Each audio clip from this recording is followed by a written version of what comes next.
Let us be in a spirit of prayer. God, may the words of my mouth and the meditations of all our hearts be acceptable in your sight, our rock and our Redeemer. Amen. There's an old story about a set of twin boys. One is an optimist and the other is a pessimist. A psychiatrist wants to understand how this plays out in their lives and consider the whole nature versus nurture deal. So he puts the pessimist in a room full of toys by himself to see what happens. The boy just ends up whining and crying after a while, bored and frustrated. The psychiatrist then puts the optimist in a room full of horse manure and gives him a shovel.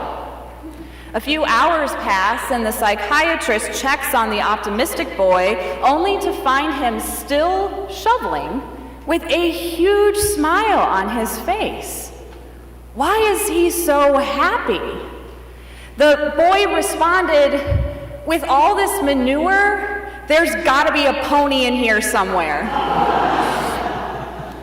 There are times when it feels like we are in a room by ourselves staring at a huge pile of manure, and some helpful person just gives us a shovel and leaves us to it. How we respond is entirely on us. We've been wandering with the Israelites this fall, and it seems like God often gives Moses a shovel and says, "Okay, pal, you're up. It's on you." Sure, God may give the shovel an essential tool to address the mess, but at the end of the day, it feels like the call is on people like us to get to work. And where is God in the midst of us dealing with this mess? Today we hear a tale about the presence of God, about Moses and God on the mountain. We hear about where God is when we deal with our lives in shambles. We always think of Moses as so faithful, but Moses is demanding to know God differently than even God presents God's own self. In Exodus chapter 33, Moses is alone with God and says, "Show me your glory, I pray." Moses has the guts, or in Hebrew, the chutzpah, to ask for God's full self-revelation. Moses yearns to see God, the creator of the universe, the great I am. After everything Moses has been through, after all the long hours of shoveling and looking for that elusive pony in there somewhere, there's this moment where Moses turns to God and says, "Can I see you for real now? Can you give me more of you? Please?" What Moses shows is a whole lot of daring in his insistent prayer. Really, he first asked to know God's ways, then to see God's face, then to see God's glory. As scholar Walter Brueggemann says, this model of Jewish prayer offers much for Christians to learn. Our piety is characteristically too deferential. Moses' prayer is intense and concerned with the presence of God. It's also envelope pushing and then respectful when a boundary becomes clear. But it's not just praising God for all the ways God is great. Moses asks earnestly, "Can I know your ways? Can I see your face? Can I see your glory?" This is not an, "Oh God, I am not worthy" prayer. This is, "I want to know you better. I want to have a true relationship with you. Can you be more open to me?" As Christians, we do have so much to learn about the story of God and Moses conversing on that mountain. God tells Moses, "You cannot see my face, for no one shall see me and live." But then, after enough pushing and prodding and envelope-pushing prayers, God devises a plan. I'm going to put you in the cleft of this rock, and I'm going to cover you with my hand until I walk past you. Then I'll take my hand away, and you can see my back. Moses asks to see God for real, and God responds in a gentle, protective way. Yet even Moses, after all he's been through, even then, Moses doesn't get around some of the mysteries of God. Moses wants definitive answers. Moses gets the abiding presence of God. Last week when we talked about the golden calf, I shared that when I picture God, I don't picture a golden baby cow, and that I don't even like cows except to eat. I heard from a few of you afterwards who were slightly offended that I'm not a fan of cows, and that's fine. Sorry, I'm not sorry. However, my point was, when we picture God, who or what comes to mind? How do we explain God for ourselves? If we care about deepening our faith, developing our spiritualities, knowing more about God and Christianity, then it's important to consider some of our individual beliefs about God. I've asked these God questions many times of youth in confirmation and Sunday school. At my former church, I taught middle school Sunday school once a month, and on a holiday weekend ended up only having one student in class. She had just moved to town and was having normal teenage struggles, coupled with the fact that she was the new kid and didn't know anybody.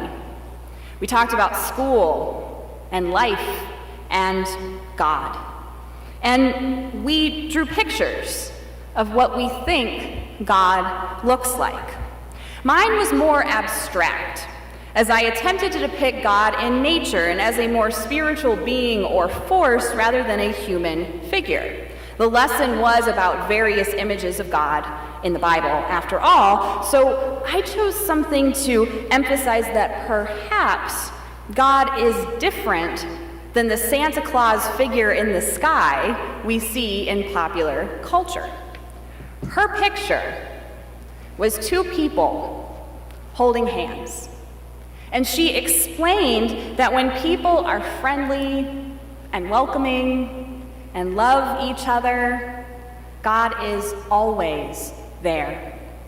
She thinks of God as loving relationships among people. The student was already imagining God on her own terms, finding an image that is meaningful by picturing connectedness and humanity as a symbol of God. It's the idea that to love another person is to see the face of God. These spiritual exercises are important in our faith developments. Even if we get to a place where we can be kind of like Moses and ask God to help us go deeper for the ability to see God and understand God's ways and how God works in the world, there will always be mystery here.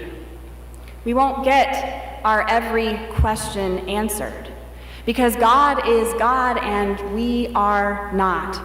Because there's a part of God that's unknowable, inscrutable. And God holds in tension self-giving and the self-reserve that makes self-giving possible in the first place. But just because we may not get instant answers, it doesn't mean that we don't ask the questions on our hearts. Moreover, in healthy relationships, partnerships, marriages even, there's intimacy and togetherness, and yet the two probably shouldn't become the same exact person, with partners completely losing themselves in the union. My sister's getting married in June, and just this week I received some of my instructions as a bridesmaid about wedding colors, options for hairstyles, the bridesmaid's dress, down to what color shoes I can wear on the big day. And I'm officiating the wedding ceremony, so there's that. Maureen's upcoming marriage has been on my radar, and it's especially interesting to hear the advice people give to newlyweds. Author Lydia Netzer speaks to how to make a marriage last and advises couples to both do their own things sometimes.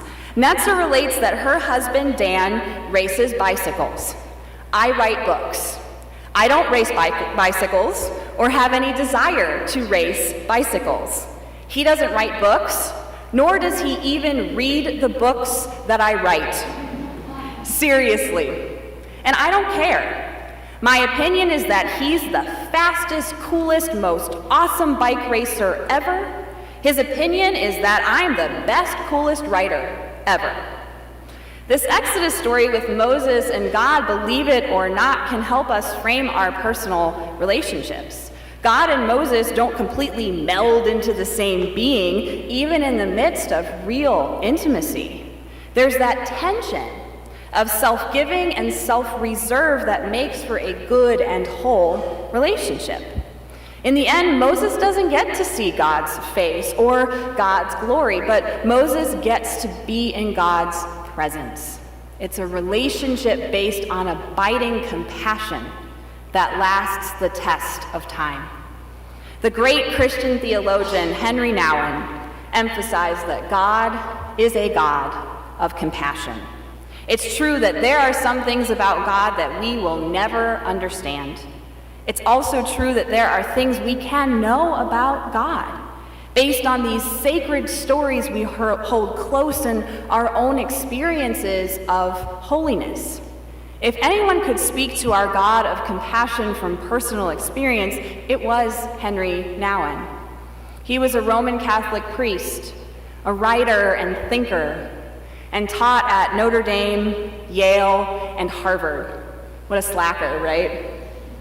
Yet, Nouwen eventually left the academic world to live alongside people with developmental disabilities.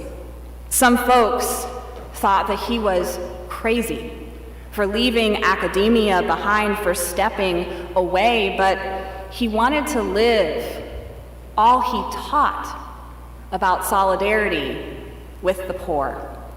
He believed that more important than any answer to all our questions is simply being aware that we can be in the presence of a deeply compassionate God who cares about us. Nouwen wrote, "By calling God Emmanuel, we recognize God's commitment to live in solidarity with us, to share our joys and pains, to defend and protect us, and to suffer all of life with us. The God with us is a close God, a God whom we call our refuge, our stronghold, our wisdom, and even more intimately, our helper, our shepherd, our love." The mystery of God's love is not that our pain is taken away, but that God first wants to share that pain with us. Out of this divine solidarity comes new life. In Christianity, we do worship a God who is right there in the thick of things with us. We worship a God who promises, "My presence will go with you, and I will give you rest."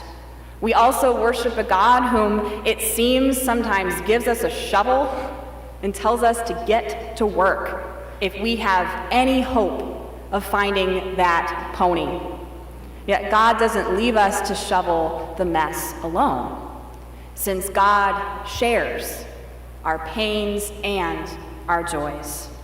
And out of this amazing divine solidarity, new life is truly ours. Thanks be to God. Amen.